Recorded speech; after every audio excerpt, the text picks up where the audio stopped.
everyone, Ivy League Gaming here, and today we're playing Raid Shadow Legends, and we are talking Clan Boss because I want to do something super simple. Showcase my Clan Boss team. Now, I've realized it's been a bit complicated whenever people want to see my stats, see my team. Oh, what are you running while I'm on Twitch? Is that RUGNOR? Wait, what's happening? Because as of now, if I want to explain my Clan Boss team, it's a two-part video. Part one is my showcase of my Ultra Nightmare 1-key team with Fane, where I'm optimizing her to try to do better when it's bad affinity. And I optimize the whole team and I re-gear everybody. And in that video, I show everyone's kits, I show their masteries, I show the AI, blah, blah, blah. I do all the things, right? But the next video is when I change the gear, so it's Fane versus RUGNOR. And well, I stuck with RUGNOR, as you can see here, because Fane was not reliable for bad affinity. RUGNOR is, because the bad affinity is just Seeker. It's just damage. So what I love about this is the person who is the decreased defense and weakened champion is Void. You don't gotta worry about bad affinity. There is no bad affinity. So the person that is going to enable all of the other champions to do more damage is not gonna miss their debuffs. That was the trouble with Fane, right? She's spirit.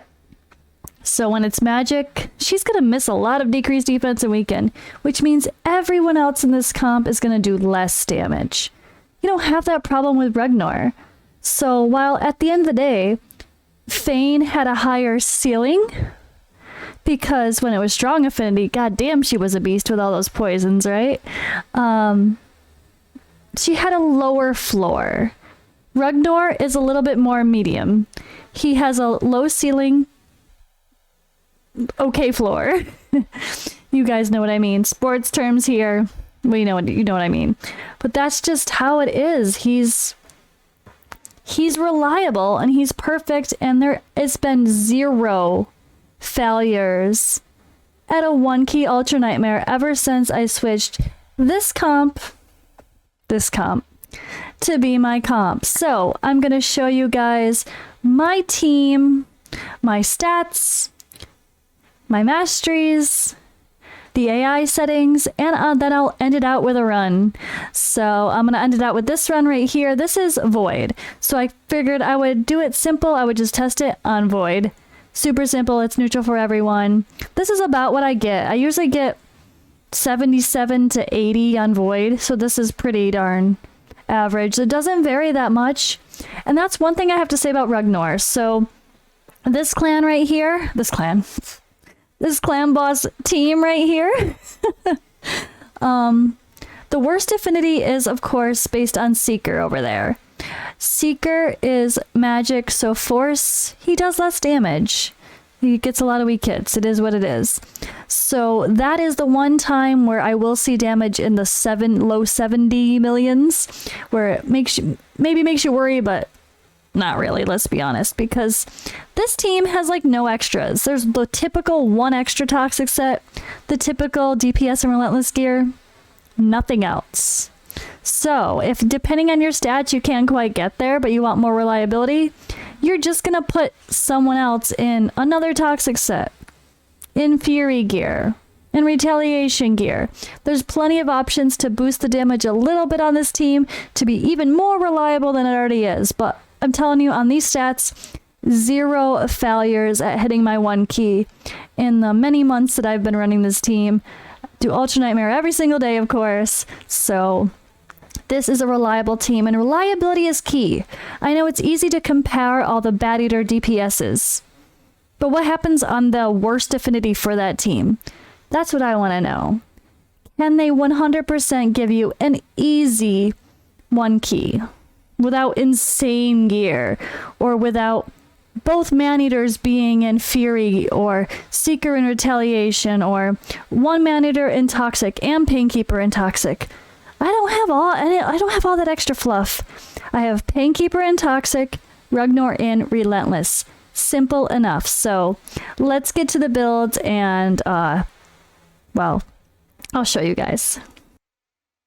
So I'm actually here in the test server, so if things look a little funky, that's why.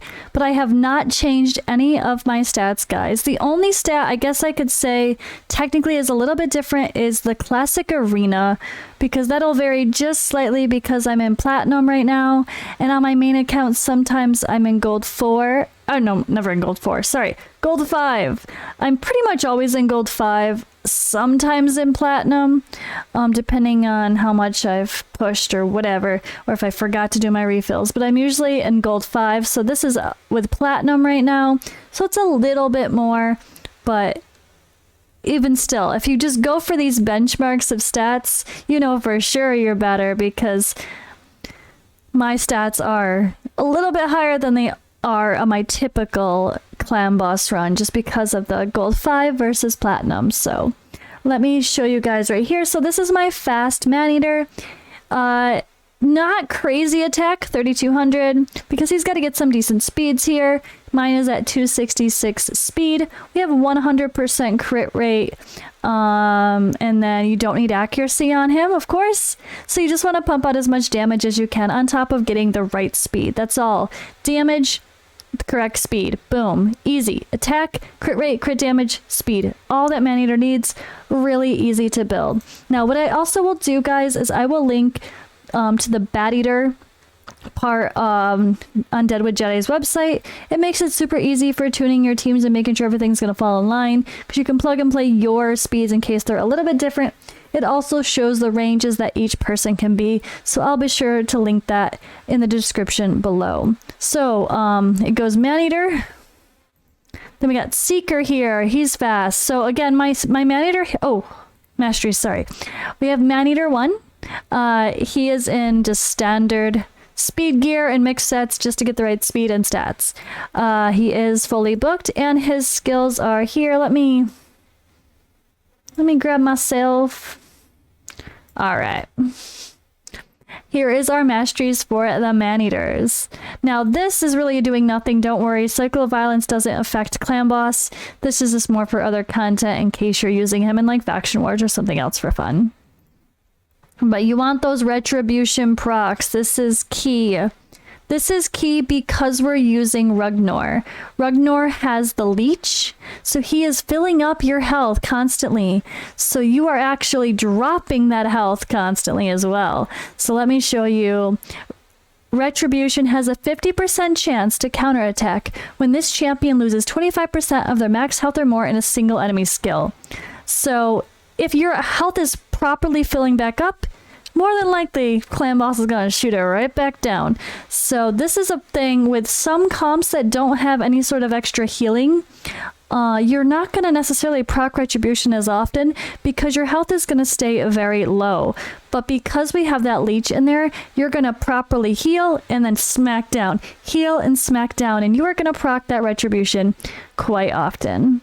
So that's where Maneater 1 goes, and then I think Seeker goes. He has, well, pretty same thing for Seeker. Again, you need this cooldowns on these things booked, guys. Obviously, like this is the key; it needs to be booked. Same thing. The key needs to be booked, as expected, right? And my Seeker is not in anything fancy. In a perfect world, you would also could put him in Savage. Seeker in Savage for Clan Boss is really good. He hits pretty damn hard. I've seen a lot of people do that. I do have him in 2 Cruel pieces, but not full Savage. And his stats here, we have 3900 attack. Not crazy, honestly. 249 speed, that's why it's hard to get that high of a speed and have a crazy attack as well, right? And still have 100% crit rate and crit damage and blah, blah, blah, blah, blah. I have no accuracy on Seeker to worry about that provoke. I don't use him anywhere else except Clan Boss. Actually, I lie. I use him in Faction Wars, but I don't worry about little provoke, honestly. And why would you want to use Seeker for provoke? He's actually an attack-based champion. You don't want an attack-based champion getting provoked, they're gonna die. So don't worry about accuracy on Seeker. All right, here. I'm staying in the middle because I got to show Masteries. We have Painkeeper. We actually, I'll do the second Maneater. My second Maneater is just in, again, the gear to get the right stats here. So 240 speed, 3400 attack, 100% crit rate, of course, and 262. No need for accuracy resistance on a Maneater.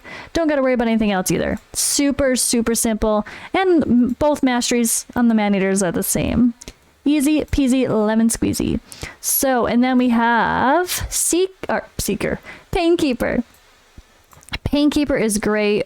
Very similar Masteries, except with her, I should have done this maybe on... You know what, this is better for her. The Masteries, same Masteries like the other guys. This is actually better for sake of PvE content. I'm not quite sure why I even have this. I think the reality is this matters here, but this and this don't have really any effect on Clan Boss. So honestly, this would be better, but it is what it is. Damage inflicted? No. Actually, no, what am I saying?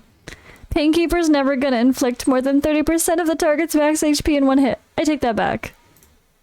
Not needed, but it's just something, right? Maybe something over here would be a little bit more beneficial for other PvE content, but this is not really doing much. It's not really doing anything.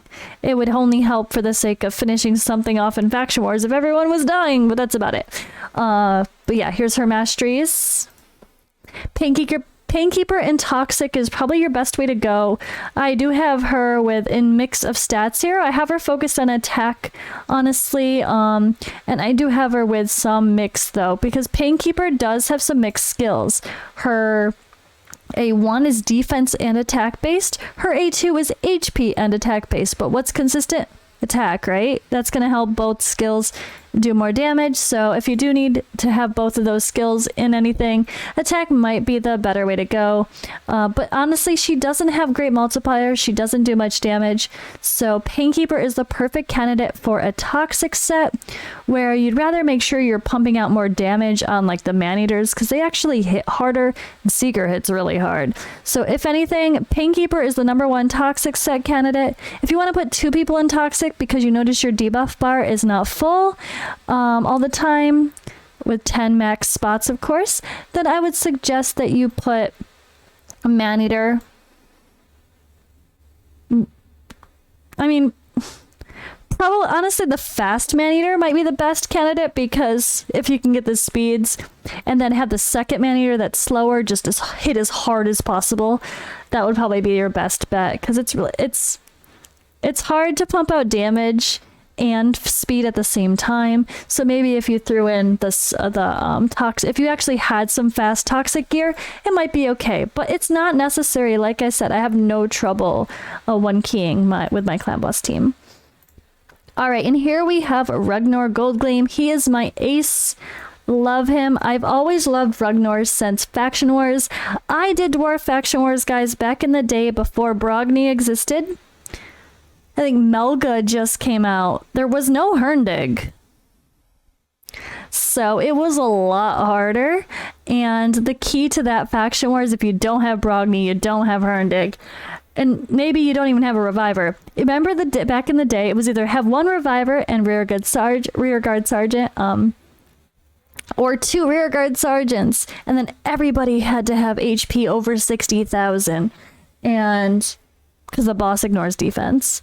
And RUGNOR became an ace because of this leech.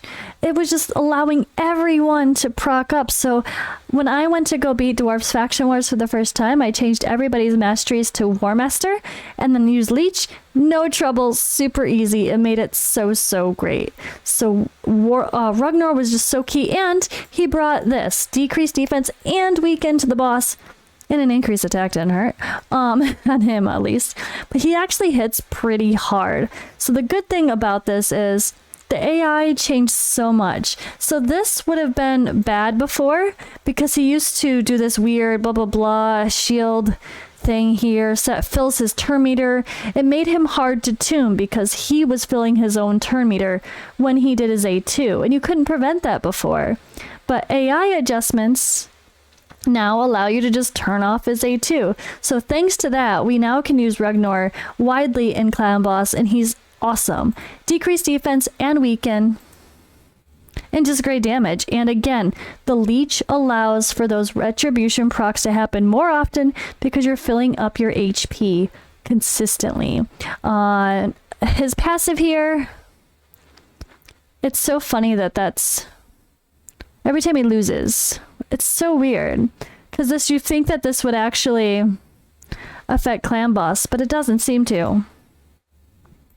But yeah, he's in Relentless Gear, just like you usually have your DPS. Not Toxic, just Relentless Gear. I only have one person in Toxic Gear. I have no Poisoner in my team. No Poisoner, just RUGNOR and Painkeeper in a Toxic set. That is my poisons. So it just kind of shows you that you don't necessarily need a Draco, an Annex, a Ninja. You don't need it. Wonderful little RUGNOR here. Is so great for Clan Boss. So let me show you his stats here.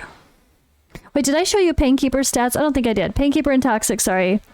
Here is her stats. She has a mixed stats. 4100 or 41,000, sorry, HP.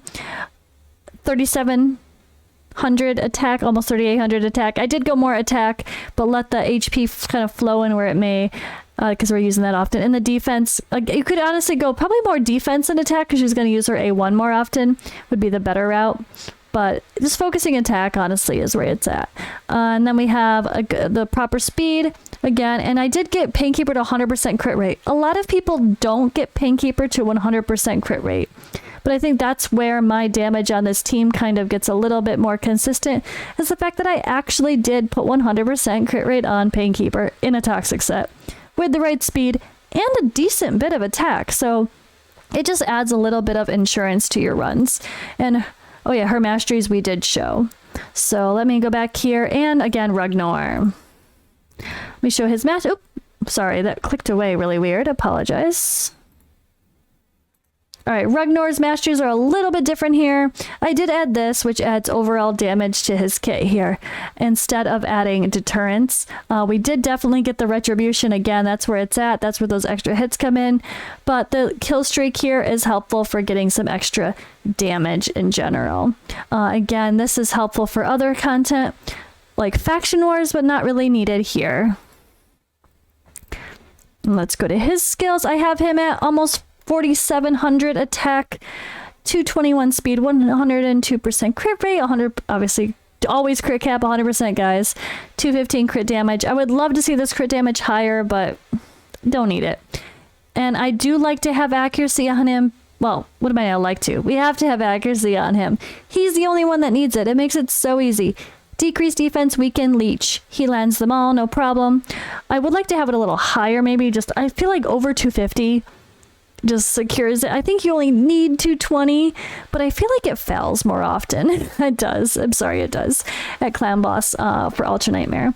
But 250 solid accuracy seems to be pretty darn good. So that's where I'm at here. Now let's take a look at the AI settings for this team.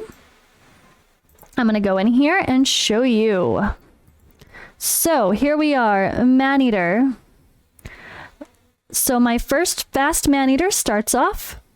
You don't have to worry about this because it's Clan Boss. It doesn't count as extra rounds. He leads off with his A3.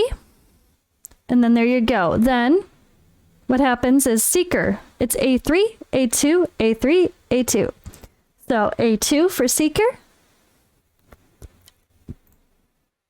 Oops, then Painkeeper, sorry. Painkeeper's before this slow Maneater. Oh, they're the same, mine are the same speed, but it should be A3, A2, A3, A2. Yeah, he starts, the second Maneater starts with his A2 because you don't want to have both of them do their unkillable at the same time. Painkeeper, of course, will go and use her cooldown, and then, he starts as A2, and then here, you just lock the A2. That's it. And AI is smart enough to do the rest here. It's going to lead with the decreased defense and weaken, and you're good to go. Very easy AI settings. And again, you don't have to copy speeds exactly. That's what the Deadwood Jedi calculator is so good about. Let me pull this up here, and I will show you guys what I mean. So he just had a new website, so it might take me a second to get used to it, honestly. Let me put myself back in the corner. Nobody puts baby in the corner except for herself. All right, so speed tune list. Ooh, there we go. So let's just go Seeker, because that's going to be, for sure, a simple Bateater. We'll show... Ooh, really? Oh, there's multiple pages. I was going to say, bruh. Batman? What? Bruh. How many pages we got for Seeker? Kidding, not kidding. Bateater, here we go. All right, we have the Bateater. It's just the most easiest, so nice. 2-to-1 ratio, unkillable team, right? There we go. That's what it says. It's true. Here are the speed ranges. So you're just going to want to simply keep everyone within these ranges and you should be fine. Now, their ranges are slightly wider than what they show on purpose. That way you don't accidentally mess it up with your Masteries. But you can actually take this into the calculator and it's easy to go. So Ultra Nightmare opens up the calculator, guys. You sign in with your Twitch or Patreon. This links you if you are a sub to him. So that way you can have if you're a sub for one of these, you actually get the special extra service where you can share a link and save your tune, but you don't need to. It is a free site, don't worry. But it will open up and you can use obviously the calculator, how it used to look before. You guys have seen it. You know what it's about. Easy peasy. And you can make sure things are going to land the way you want them to. But this is the general rules of thumb here.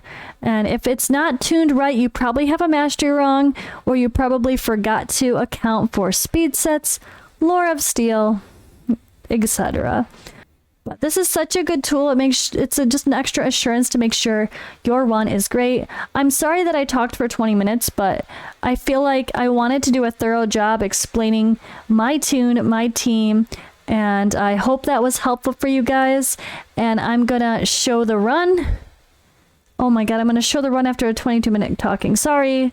It is what it is, but there you go, guys. We showcased everything. I hope you actually appreciate all of that, and I'll see you guys in the next video.